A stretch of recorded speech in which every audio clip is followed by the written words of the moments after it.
Dalam rangka memperingati Hari Kartini yang jatuh pada 21 April 2022, sejumlah pegiat perempuan mengadakan acara merajut bersama dalam bentuk talk show psikologi dan hukum yang bertajuk Inspirasi RA Kartini Zaman Now.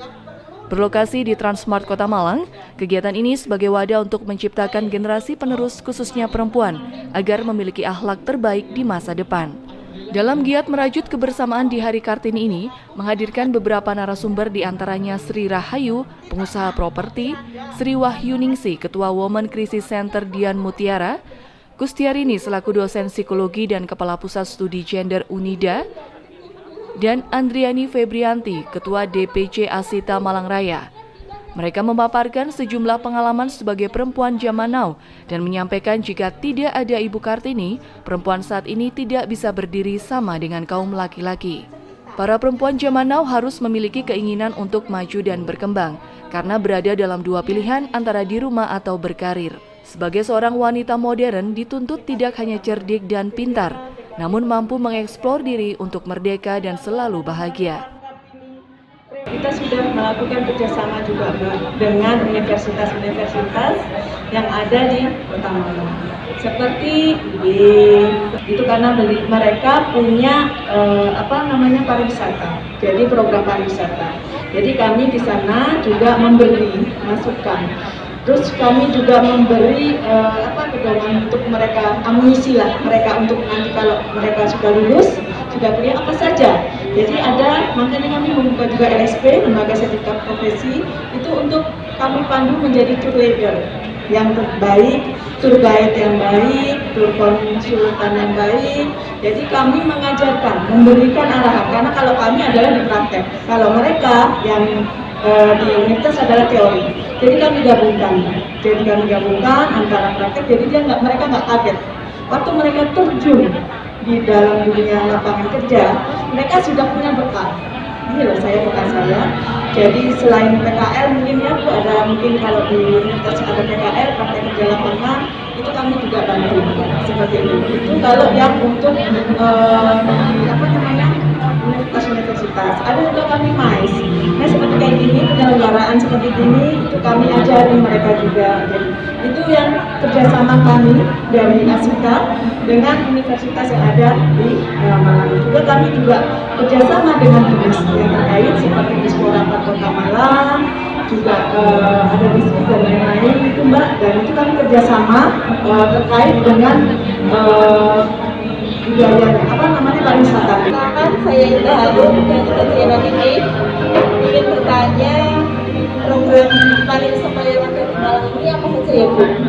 Nah, Indah, terima kasih untuk program pariwisata di Kota Malang. Kita banyak.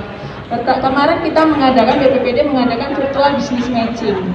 Jadi virtual business matching karena ini masa pandemi, biasanya kami mengadakan B2B, yaitu pameran secara langsung, tapi karena pandemi tidak memungkinkan, akhirnya kami pelaksananya dengan virtual.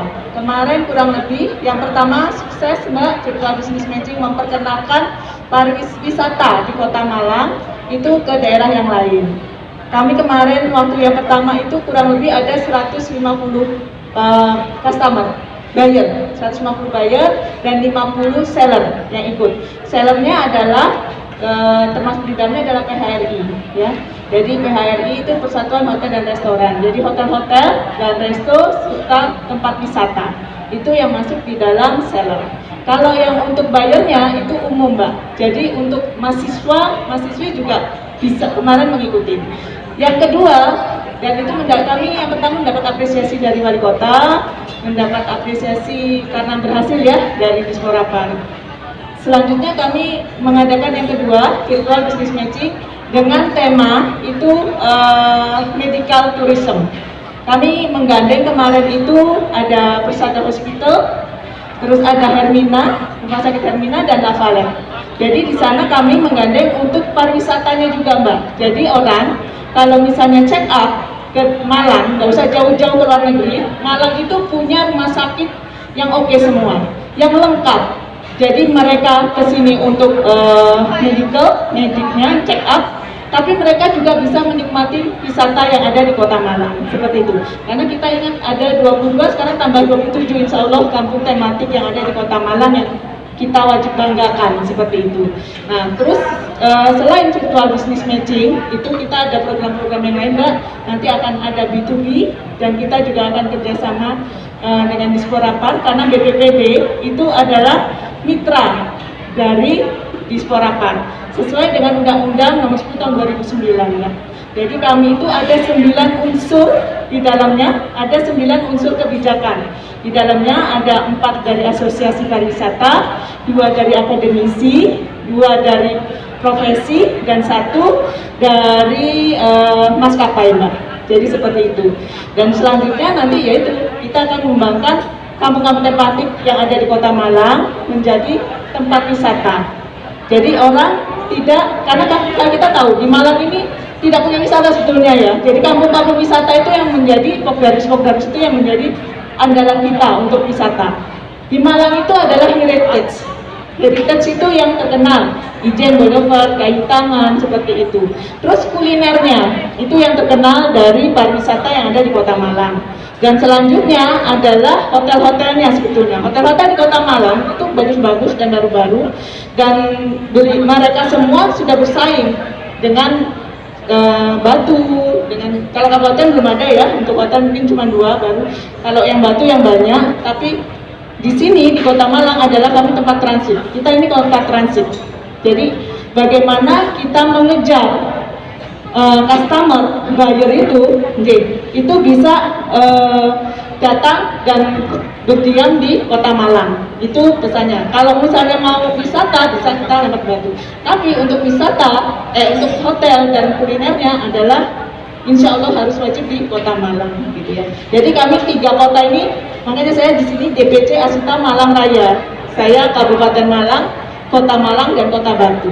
Seperti itu, Mbak. Terima kasih jawabannya yang Adela Resa selaku ketua pelaksana dari acara ini menyatakan, dengan berkolaborasi antara dosen, psikolog, dan praktisi lainnya, event peringatan merajut kebersamaan di Hari Kartini ini digelar setiap tahun dengan konsep yang berbeda. Di awal sesi juga diputar film yang berjudul Aku Sarah, di mana penulisnya adalah seorang perempuan. merajut kerjasama, merajut kebersamaan dengan semangat era Kartini, karena ini bertepatan dengan Hari Kartini ya. Terutama juga para penyelenggara di sini ada salah satunya itu LPKM. LPKM ini adalah lembaga paralegal Kota Malang, di mana didirikan bertepatan dengan Hari Kartini tanggal 21 April. Yang dimana pendirinya adalah Bu Wahyu, yang beliau juga ketua WCC Dian Miara Malang. Teman-teman juga salah satu penyelenggara adalah Underpati. Underpati ini memproduksi film Aku Sarah. Memproduksi film Aku Sarah ini pendirinya itu adalah Bu Ida Prameswati yang membuat cerita tentang Aku Sarah ini. Aku Sarah itu kan adalah film yang berasal dari bahasa Sanskerta ya, artinya yakin pasti sukses. Nah, jadi saya melihat dari berbagai elemen ini sangat tepat untuk dipadukan, karena mereka semuanya adalah perempuan-perempuan inspiratif ya, yang saya lihat di Kota Malang terutama. Jika menengok kepada kisah Kartini, dirinya bukanlah orang yang beruntung yang berada di rumah yang kecil. Dengan keinginan Kartini untuk mencerdaskan perempuan, yakni kecerdasan pertama adalah melalui panca indera dengan warna dan bentuk, juga kecerdasan otak dan budi nurani, yaitu pencerminan terbatas dari Tuhan. Tiap peserta yang hadir dalam giat ini juga berkesempatan bertanya dan melakukan diskusi seputar permasalahan pada dunia perempuan. Para wanita juga diharapkan memiliki pengetahuan luas seputar kesehatan reproduksi, sehingga tidak terjerumus pada hal-hal yang tidak diinginkan. Jika memiliki masalah dengan kepribadian, mental perempuan juga harus diperhatikan dan jangan takut untuk bermimpi. Dari Kota Malang, tim Gajayana TV melaporkan.